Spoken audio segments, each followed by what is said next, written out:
আসসালামু আলাইকুম। মতামত জরিপ প্রকাশের আজকের অনুষ্ঠানের সভাপতি,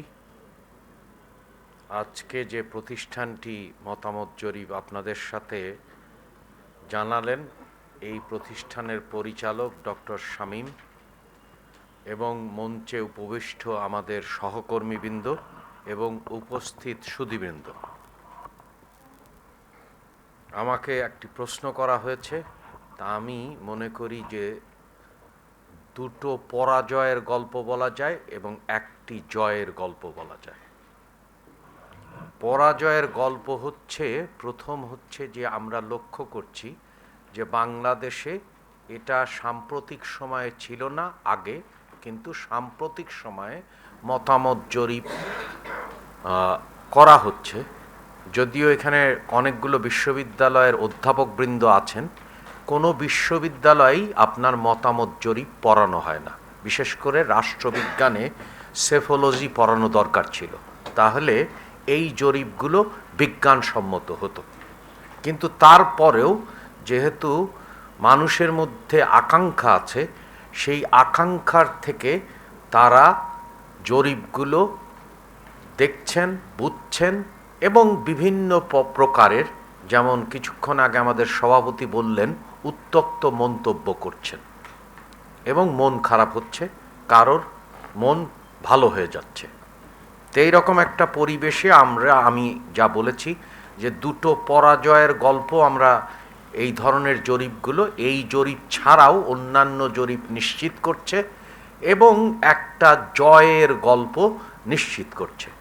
প্রথম পরাজয় হচ্ছে যে ধরে নেওয়া হয়েছিল যে অপতথ্য, ভুল তথ্য, মিথ্যা তথ্য সব মাধ্যমে প্রকাশ করলে, প্রচারিত হলে মানুষের মধ্যে তার চিন্তা চেতনায় বড় ধরনের প্রভাব করা যায়। কিন্তু দেখা যাচ্ছে যে সেটি হচ্ছে না, কারণ দেখা যাচ্ছে যে দু ধরনের লোক এই কাজটি করছেন। একটি হচ্ছে প্রাণী, আর একটি হচ্ছে প্রাণহীন বস্তু। তো যারা করছেন তারা এই কিছু নির্দিষ্ট মানুষ এটা করছেন, এবং নির্দিষ্ট মানুষ কাউকে পক্ষে বা কাউকে বিপক্ষে করছেন, যার ফলে তার বিশ্বাসযোগ্যতা দিন দিন হারাচ্ছে। এবং যখন মানুষের কাছে প্রকাশিত হচ্ছে যে এগুলোর একটা বিশেষ উদ্দেশ্য আছে, তখন মানুষ আর তাকে গ্রহণ করতে পারছে না বা তাদেরকে গ্রহণ করতে পারছে না। সেটা রোবটের সংক্ষিপ্তসার বট, অথবা কিছু নির্দিষ্ট মানুষ, নির্দিষ্ট গোষ্ঠী, যাদের কাছে আস্তে আস্তে তারা প্রকাশিত হয়েছেন এবং যখনই উন্মোচিত হয়েছেন তারা বিশ্বাসযোগ্যতা হারিয়েছেন। অন্যদিকে মানুষ তার বিশ্বাসকে প্রতিফলিত করেছে, যার ফলে সবগুলো জরিপেই যদি খেয়াল করা যায় তাহলে দেখা যাবে যে মানুষ ক্রমাগত হারে তার কথা বলছেন, অন্যদিকে যারা সিদ্ধান্ত গ্রহণ করেননি তাদের সংখ্যা দিন দিন কমছে। দ্বিতীয় পরাজয়ের গল্পটা হচ্ছে যখন দেখা গেল যে এই ধরনের কাজ করে, অর্থাৎ হচ্ছে যে ভুল তথ্য, অপতথ্য, মিথ্যা তথ্য দিয়ে কোনো কাজ হচ্ছে না, তখন তারা এই ধরনের সংস্কৃতি থেকে বেরিয়ে এসে নতুন একটা সংস্কৃতিতে ধাবিত হয়েছেন। সেই সংস্কৃতিটা কোনো না কোনোভাবে এটা বিভিন্ন মাধ্যমে প্রকাশিত হয়েছে, অর্থাৎ শক্তি প্রয়োগের যে সমস্ত পদ্ধতি আছে সেই পদ্ধতিগুলো ব্যবহৃত হয়েছে। সেটা ভার্চুয়াল জগতে, যেটাকে আপনারা বলেন সাইবার বুলিং, সেটা বাড়ছে।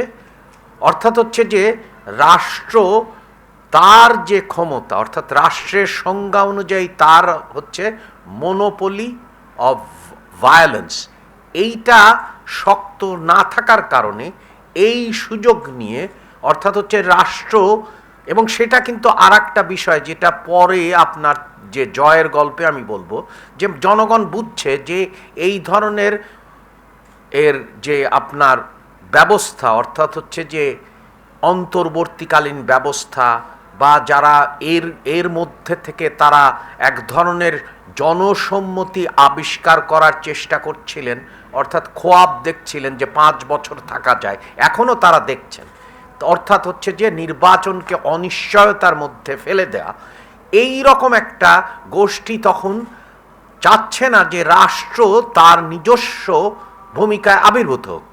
যার কারণে আমরা লক্ষ্য করছি যে ভার্চুয়াল মাধ্যমে প্রচুর পরিমাণে সাইবার বুলিং হচ্ছে, বিশেষ করে নারীরা বিভিন্নভাবে তাদের দ্বারা আক্রান্ত হচ্ছেন।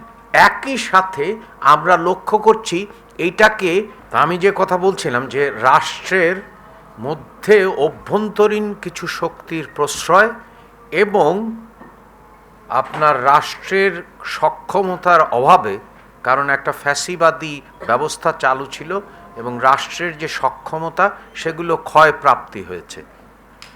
এই কারণে আমরা লক্ষ্য করেছি যে অধিকাংশ পদ্ধতিতে দেখা গেছে যে একটা বড় রকমের চেষ্টা হচ্ছে, সেটি হচ্ছে যে একদিকে সাইবার বুলিং আর অন্যদিকে আপনার শারীরিকভাবে মানুষকে হেনস্থা করার চেষ্টা করা, অথবা যেটাকে আপনারা বিভিন্ন ভাষায় বলছেন যে জনপ্রিয়তা এক জিনিস, কিন্তু জনতুষ্টিবাদের দ্বারা আচ্ছ্রিত হয়ে যে ধরনের আপনার এক ধরনের মব বা হচ্ছে যে এই যে দঙ্গলবাজি যেটা হচ্ছে, অর্থাৎ হচ্ছে যে সেটা একটা আর এক ধরনের জনতুষ্টিবাদী ফ্যাসিজমের দিকে যাচ্ছে।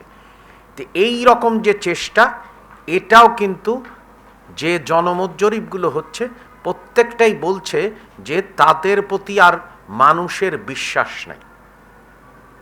এই দুইটা ক্ষেত্রে এক ধরনের পরাজয় ঘটছে এবং এই পরাজয়ের কারণেই জনমত জরিপ যতগুলো হচ্ছে সেইখানে আগের থেকে অন্যরকম ফলাফল প্রকাশিত হচ্ছে। তৃতীয় যেটা আমাদের আশার কথা, সুখের কথা, সেটি হচ্ছে যে মানুষ এখন স্বাচ্ছন্দ্যে তার নিজস্ব মতামত পেশ করছে। কারণ আমরা লক্ষ্য করছি যে প্রতিটি জরিপের ক্ষেত্রেই যে আনডিসাইডেড, অর্থাৎ এখন পর্যন্ত স্থির করেনি, এই জনসংখ্যা কিন্তু হ্রাস পাচ্ছে এবং অন্যান্য উস্কানি, বিশেষ করে পতিত সরকারের সাথে সংশ্লিষ্ট ব্যক্তিবর্গের উস্কানিও কিন্তু কাজ করছে না। তার মানে জনগণ কিন্তু স্থির হয়েছে যে তারা 12 তারিখে একটা উৎসব মুখর নির্বাচন দিতে চায় এবং তার কারণগুলো কিন্তু খুব পরিষ্কার হচ্ছে যে একটা তারা চায় যে একটা ব্লুপ্রিন্ট হোক কিভাবে আপনি শাসন করবেন, অর্থাৎ হচ্ছে যে গভর্নেন্স ব্লুপ্রিন্ট।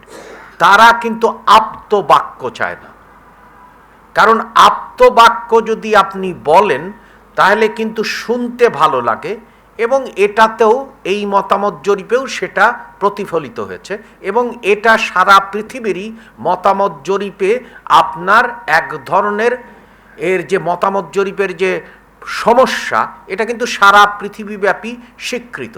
আপনাদের মনে আছে ব্র্যাডলি ইফেক্ট, অর্থাৎ লস অ্যাঞ্জেলেসের কালো মেয়র, তাকে যখন নির্বাচনে তিনি জানিয়েছেন, কেউ কিন্তু বলেনি যে তারা ভোট তাকে দেবেন না, কিন্তু ভোট যখন হয়েছে তখন কিন্তু অন্যরকম হয়েছে। তো এখন কেউ যদি বলেন যে এই ধরনের নীতি নৈতিকতার কথা, সেগুলো কিন্তু শুনতে ভালো লাগে, কিন্তু যখন ওই নীতি নৈতিকতার সাথে মিলিয়ে সেগুলোকে বাস্তবতার আলোকে যদি দেখেন, তাহলে দেখবেন হচ্ছে যে এগুলো সারবত্তাহীন মানুষকে এক ধরনের মানুষকে প্রতারিত করার একটা কৌশল, এবং এই প্রতারিত করার বিভিন্ন ধরনের কৌশল আছে। যেমন অনেকেই বলে থাকেন যে আমরা এই ব্যবস্থা কখনো করিনি, কিন্তু তারা করেছেন। যেমন ইসলামী ব্যাংকগুলোকে যদি দেখেন, তাহলে দেখবেন যে ইসলামী ব্যাংকগুলোতে কখনোই ইসলামকে অনুসরণ করা হয়নি, এবং তাদের যদি আপনি ব্যবস্থাগুলো লক্ষ্য করেন, সেইখানের সাথে ইসলামের যে নীতিমালা, সেই নীতিমালা কোনোভাবেই অনুসৃত হয়নি। এই রকম অনেক উদাহরণ দেওয়া যাবে, এবং এই উদাহরণগুলো আপনারা যদি পরিষ্কার করে দেখেন তাহলে দেখবেন হচ্ছে যে আপ্তবাক্য যেগুলো, আসলে এগুলো এটা যে কোনো এটার স্ট্যাটিস্টিক্যাল মডেলগুলোরই এটা মুশকিল, এটা সারা পৃথিবীব্যাপী। কিন্তু যে কথাটা পরিষ্কার সেটি হচ্ছে যে জনগণ ভোট দিতে উৎসাহিত হয়েছেন, জনগণের মধ্যে সাড়া এসেছে, এবং জনগণ সোৎসাহে আপনার ভোটে যাবেন, এবং জনগণ সোৎসাহে তার যে নিজের তিনি যাকে যোগ্য মনে করেন, যিনি আসলে পুরোটা প্রতিটা বিষয়ে ফলাফল দিতে পারবেন, অর্থাৎ বাংলাদেশের যে রাষ্ট্র আজকে ছিন্ন বিচ্ছিন্ন হয়ে গেছে, রাষ্ট্র যেভাবে সংস্কার হতে হবে, যেমন হচ্ছে যে বাংলাদেশে আজকে বৈষম্য আক্রান্ত, সেই বৈষম্যহীনতা যে দিতে পারবে। বাংলাদেশের আজকে রাষ্ট্রের যদি খেয়াল করেন তাহলে দেখবেন যে হচ্ছে যে রাষ্ট্রের সক্ষমতা যে কোনো সময়ের তুলনায় তলানিতে অবস্থান করছে। আপনি যদি তৃতীয় জায়গায় দেখেন, আমাদের অর্থনীতি ভঙ্গুর, ইতিহাসের যে আমাদের নির্দেশিকা আছে, এই রকম বাংলাদেশের অর্থনীতি আগেও দুটো পর্যায়ে ভেঙে খান খান হয়েছিল, তারপরের থেকে উদ্ধার করা হয়েছে। তার মানে পুনরুদ্ধার এবং পুনর্গঠনের কথা যদি চিন্তা করেন, এবং দেশে যে আপনারা যারা এখানে অনেক বিশ্ববিদ্যালয়ের বিদগ্ধ শিক্ষকরা আছেন, তারা সব সময় উল্লেখ করেন যে বিভিন্ন রকমের আপনার বৈষম্য বা ইনইকুয়ালিটি আপনার বিদ্যমান। তাদের মধ্যে একটা ইনইকুয়ালিটি হচ্ছে যেটা বড় আকারে, সেটা হচ্ছে যে আপনার বিভিন্ন অঞ্চলের মধ্যে যে বৈষম্য বিদ্যমান, সেইখান থেকে সমতা ভিত্তিক উন্নয়ন কী হবে, এবং সবচেয়ে বড় কথা নতুন সামাজিক চুক্তিটা হবে কিভাবে। এবং নতুন যদি সামাজিক চুক্তি না হয়, অর্থাৎ বিভাজনের যদি এই প্রক্রিয়া থাকে, যা ধর্ম, বর্ণ এবং বিভিন্ন মাধ্যম, শিল্প, শিক্ষা, সংস্কৃতির মাধ্যমে যদি জাতীয় সংহতি না নির্মিত হয়, তাহলে তো সামনে এগোনো যাবে না। এবং সেইখানে জনগণ কিন্তু খুব পরিষ্কার যে কোথায় আপনার কি ধরনের লক্ষ্য আছে, সেই লক্ষ্য অর্জনের উপায়টা কি, এবং সেই লক্ষ্যগুলো কি বাস্তবায়নযোগ্য কিনা, এবং সেই লক্ষ্য অর্জনের জন্য কৌশল আছে কিনা, এবং সেই লক্ষ্য অর্জনের সময়সীমা দেয়া আছে কিনা, সেই লক্ষ্য অর্জনের আপনার মনিটরিং পদ্ধতি আছে কিনা। এটা কিন্তু জনগণকে বোকা ভাবার কোনো সুযোগ নাই, এবং জনগণ পরিষ্কারভাবেই এই যতগুলো আমরা জরিপ সাম্প্রতিককালে দেখেছি, সবগুলোতেই এই পরিষ্কার হয়েছে যে জনগণ আসলে বাস্তবায়নযোগ্য বর্তমানের সমস্যার প্রেক্ষিতে যে রাষ্ট্র ব্যবস্থার যে ক্ষয় ঘটেছে, বৈষম্য যে বেড়ে গেছে, সেইখান থেকে উত্তরণ, এবং রাষ্ট্রকে তার হচ্ছে প্রতিরক্ষার ক্ষেত্র হোক, তার আর পররাষ্ট্রনীতির ক্ষেত্রে হোক, তার নৃগোষ্ঠীর ক্ষেত্রে হোক, তার ধর্মের ক্ষেত্রে হোক, তার ক্রীড়ার ক্ষেত্রে হোক, তার সংস্কৃতির ক্ষেত্রে হোক, তারা সংহতি চায়, এবং তারা দেখতে চায় যে বাংলাদেশ আসলে আন্তর্জাতিক পর্যায়ে একটা সম্মানিত অবস্থানে থাকে, যাতে আমাদের অর্থনীতির অগ্রগতি প্রগতির সবাই আসলে ভাগ পান, অর্থাৎ নির্দিষ্ট গোষ্ঠীর কাছে সীমিত না হয়, এবং তারা আসলে সবাই অর্থনীতির অংশীদার হন, এবং অংশীদারের সহযোগিতার মাধ্যমে সামনের অগ্রগতি, প্রগতি এবং সুষম বন্টন, জবাবদিহিমূলক এবং দুর্নীতিবিহীন বাংলাদেশ তারা দেখতে চান। তো সেই আলোকেই দেখবেন যে প্রতিটি জরিপেই কিন্তু একটা প্রবণতা লক্ষ্য করা গেছে, কারোর সাথে কারোর সংখ্যার পার্থক্য থাকতে পারে। তা এতক্ষণ ধরে আপনাদেরকে আমার কথা শোনার জন্য অসংখ্য ধন্যবাদ।